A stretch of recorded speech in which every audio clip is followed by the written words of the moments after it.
vengo yo, de ahí vengo yo. De ahí vengo yo, de ahí vengo yo. De ahí vengo yo, de ahí vengo yo.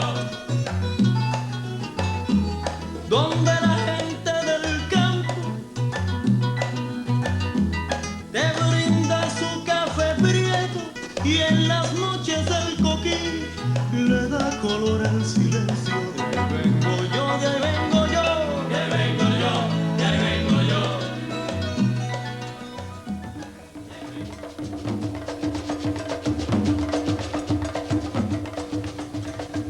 Y así estás, mi verde Antilla, en un sí que no es de raza, en ten con ten de abolengo que te hace tan antillana. Al ritmo de los tambores, tu lindo ten con ten bailas, una mitad española y otra mitad africana.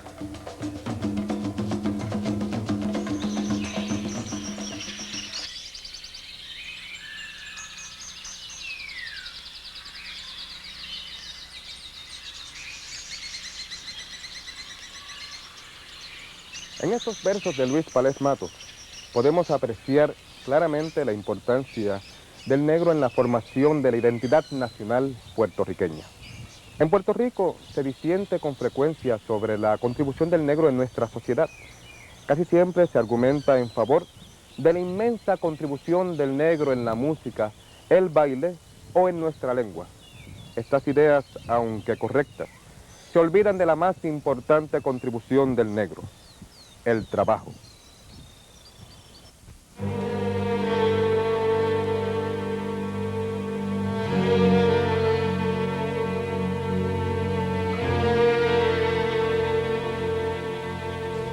La historia del trabajo en Puerto Rico es principalmente la historia del negro explotado, maltratado y discriminado. A través de nuestra historia, el negro cargó con el peso del trabajo de la agricultura comercial como la de subsistencia. Sin entender este importante hecho, jamás entenderemos sus otras contribuciones a nuestra sociedad. El origen del negro en Puerto Rico, como en toda América, se remonta al siglo XVI, para el comienzo de la colonización española en la isla. Iniciado el aposentamiento de los españoles en la isla, vienen con estos los primeros esclavos de descendencia africana, clasificados como negros ladinos, por haber nacido en la península ibérica o por haber residido allí durante el tiempo suficiente para adaptarse a los usos y costumbres del blanco, inclusive a su habla. Además, antes de cumplirse el cuarto de siglo inicial en la existencia de la colonia, habían pasado a Puerto Rico algunos ladinos libres, negros y mulatos, como colonizadores en el mismo pie de igualdad que los españoles blancos. Sin embargo, la presencia de los negros ladinos se convirtió en un problema para la estabilidad política de la colonia, al estos unirse a los indios y alzarse en rebelión contra los blancos. Debido a esto, la entrada de negros ladinos habrá de verse obstaculizada por diversas órdenes reales.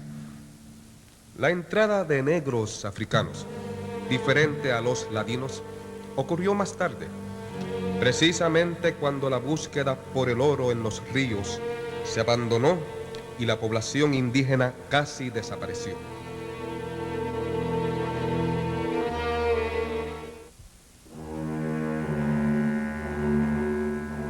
Para atender la solicitud de brazos con que proseguir el desarrollo de las colonias, se autorizó la introducción de negros bozales, extraídos directamente de las costas e islas adyacentes de África. En el año de 1518, Carlos V le concedió a un favorito flamenco el privilegio de introducir en Indias 4.000 negros durante 8 años, autorizándolo de ser necesario para adquirir dichos esclavos en las costas del continente africano.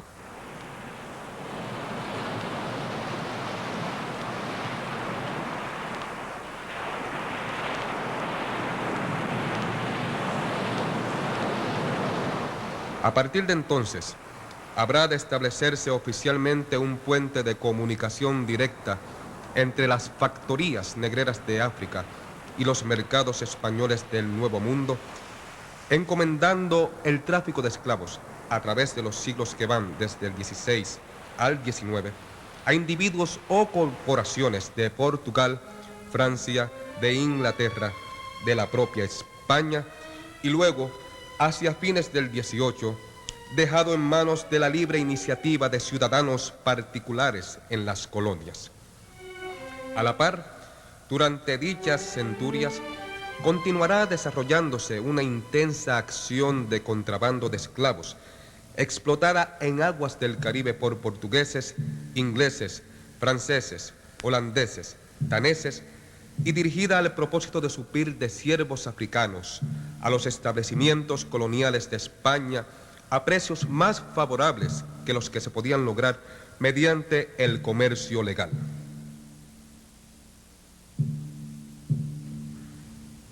Los negros que se importan en Puerto Rico durante las centurias que dura el tráfico esclavista pertenecen al tronco cultural y lingüístico que se conoce como familia Níger-Congo, derivado el nombre de los dos ríos africanos, en cuyas cuencas predomina la abundante variedad de pueblos y hablas de este núcleo.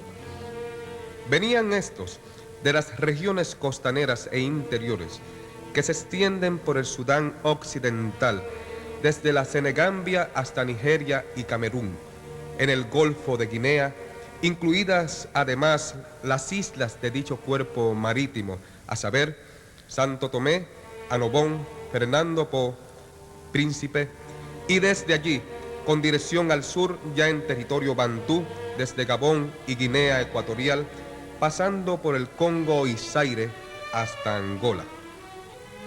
Del otro lado del Cabo de Buena Esperanza, se trajeron también esclavos de las costas africanas surorientales de Mozambique.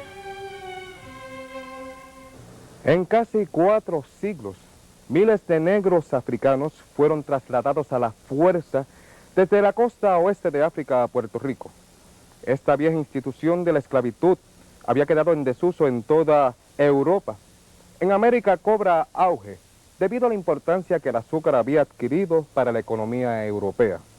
Es por esto que azúcar y esclavitud negra fueron sinónimos a través de toda nuestra historia y la de todo el Caribe.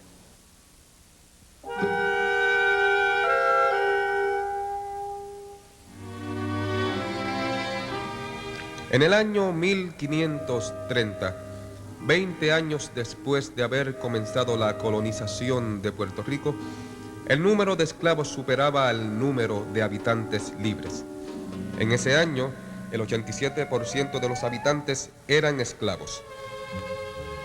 En el 1550, el gobernador Vallejo señala con gran ilusión que la isla, que anteriormente estaba decaída porque andaban flacas las minas, prosperaba con el azúcar. El negro africano había echado a caminar la economía puertorriqueña. El negro desmontaba los campos, araba la tierra y sembraba los valles costeros con la semilla azucarera. Al cabo de unos meses, entrado ya el verano, comenzaba el corte de caña. Se escuchaba el roce de los trapiches que habrían de moler la caña y obtener el guarapo.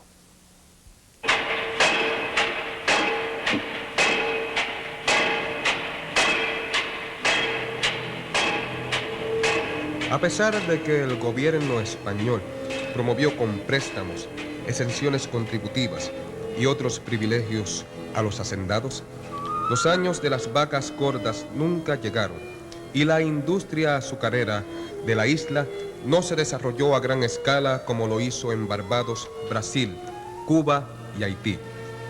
Es por esto que el tráfico o comercio de esclavos disminuye al no haber justificación económica que alentase su continuación.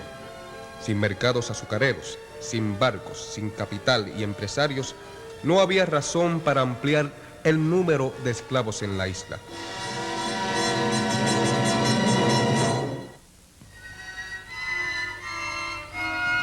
Los mulatos, mezcla del blanco y el negro, predominaron sobre todos los otros grupos raciales de la isla.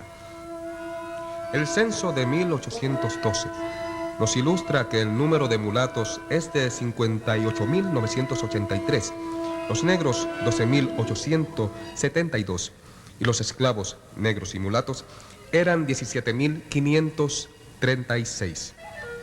Por lo tanto, los negros y sus descendientes componían el 63% del total de los habitantes, mientras que los blancos componían con 53.672 el 37% de la población. No solamente predominan los negros y sus descendientes libres en la agricultura, sino que también son los que mantienen con su trabajo la agricultura de subsistencia y la ganadería.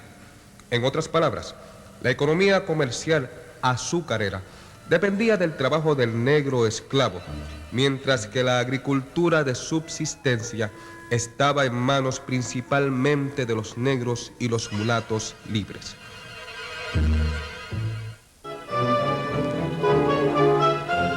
La Revolución Haitiana, 1789 a 1804, destruye la riqueza principal de la colonia azucarera más importante del mundo. Aprovechando la coyuntura internacional favorable al productor de azúcar, Puerto Rico encontró por vez primera un mercado seguro y estable.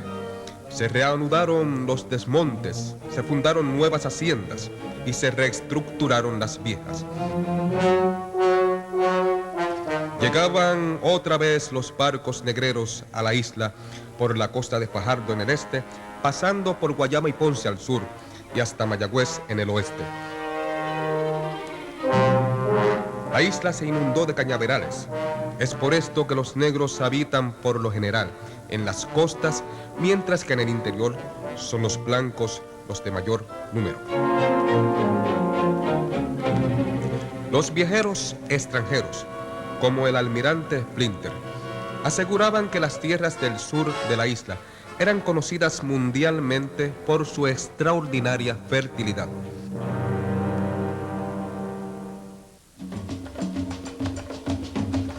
El número de esclavos aumentó de 17.536 en 1812 a 51.216 en el 1851.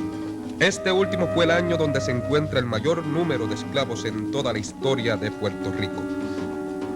Para esta fecha, el 11% de la población era esclava. El número de mujeres esclavas es muy significativo, porque ellas componían para el año 1830, como para el año que se abolió la esclavitud, 1873, el 49% de la población esclava. Por ejemplo, en el año 1835 había 34.044 esclavos en la isla, de los cuales 17.658 eran varones y 16.386 eran mujeres. La mujer, al igual que el varón, sufrió la explotación del cañaveral. En la hacienda del escocés Agnes, en el pueblo de Bayamón, en 1821, la dotación esclava era de 24 cortadores de caña, de los cuales 14 eran varones y 10 mujeres. Sin embargo, la mujer sufrió una segunda explotación, la sexual. Tenía que reproducir mulecones y mulaconas, hijos de esclavos que ayudaban en lo que les fuera posible.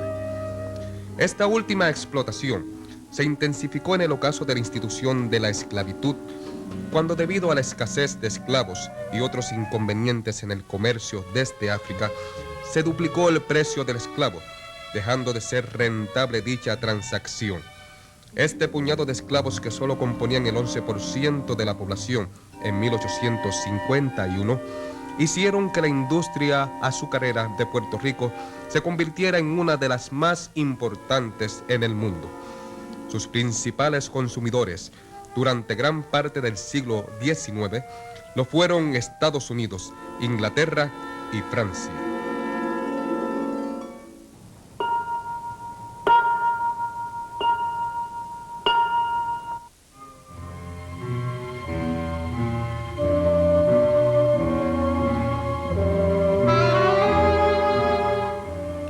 El día de trabajo del esclavo durante el tiempo de zafra, que se extendía de enero a julio, comenzaba a las 4 de la mañana, mucho antes de que saliera el sol.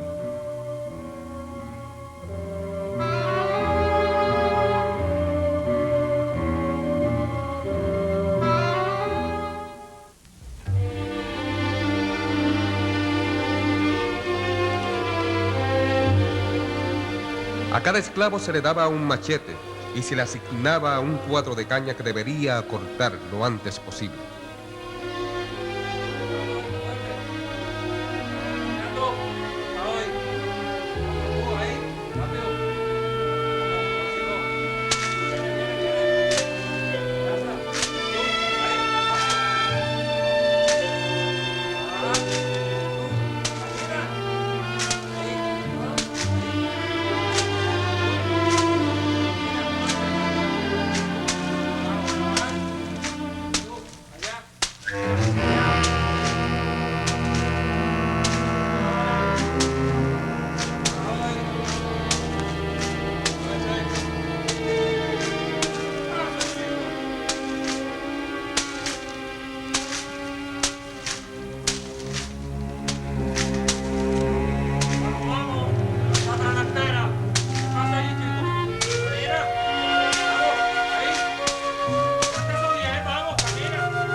El desayuno y el almuerzo se hacían en el cañaveral, prácticamente sin detener el trabajo.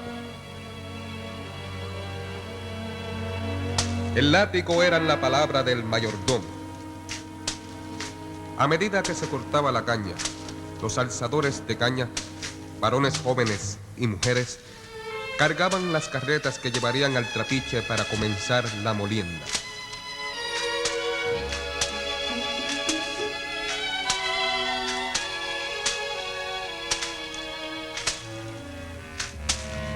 Al atardecer se encendían los hornos para hervir el guarapo y obtener el azúcar moscabado. Estos hornos se encontraban en el cuarto de caldera, que era el verdadero infierno del proceso azucarero.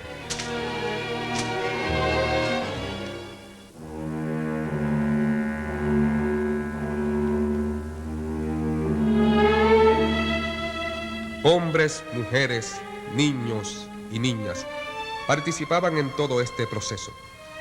Ya entrada la noche, se lavaba el trapiche y rendidos los esclavos se acostaban por unas horas, hasta que otra vez el mayordomo los despertaba para comenzar un nuevo día de trabajo.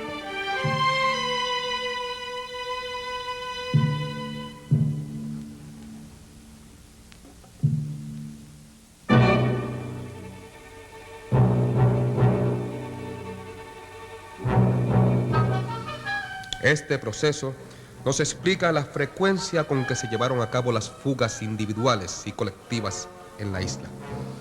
También explica por qué el negro ha sido el hombre más rebelde del acontecer histórico puertorriqueño. Durante la primera mitad del siglo XIX, en más de 23 ocasiones, los esclavos conspiraron para romper con las cadenas de la esclavitud.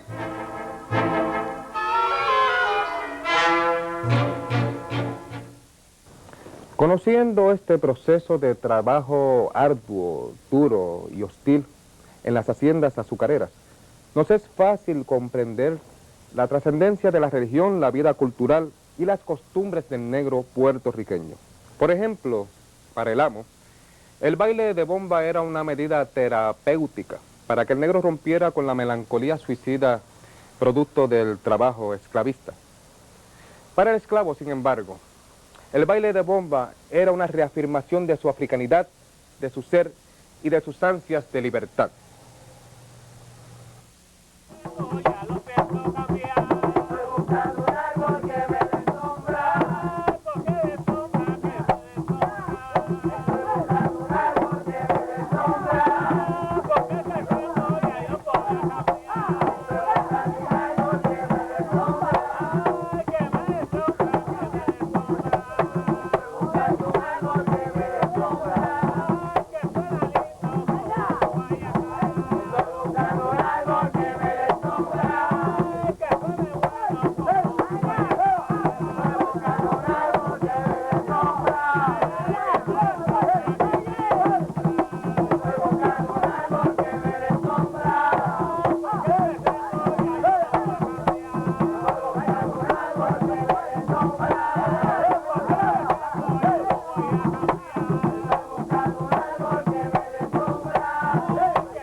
En la segunda mitad del siglo XIX, en marzo de 1873, cuando el número de esclavos en Puerto Rico se había reducido notablemente y solo alcanzaba el 5% del total de los habitantes, las Cortes españolas proclamaron la abolición de la esclavitud.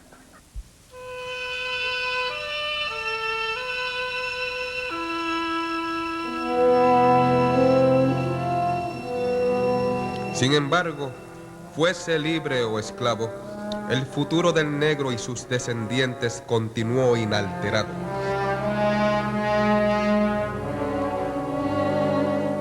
Su suerte no cambió porque a pesar de que la industria azucarera se modernizó, el trabajador negro continuó desempeñándose en las mismas tareas que en el pasado.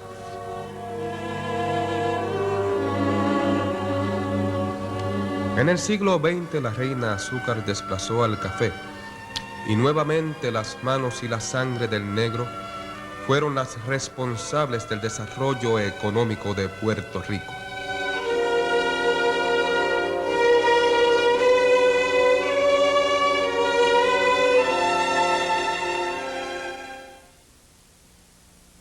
La contribución del negro en la formación de nuestra identidad puertorriqueña se puede apreciar mejor al entender la importancia que éste ha tenido en el desarrollo de nuestra economía. El trabajo del negro fue la base principal que mantuvo a flote el sistema económico de Puerto Rico hasta fines del siglo XIX. Esta tradición de trabajo, ejemplificada por los negros, ha pasado a formar parte esencial de la identidad nacional puertorriqueña.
Donde la brisa se mezcla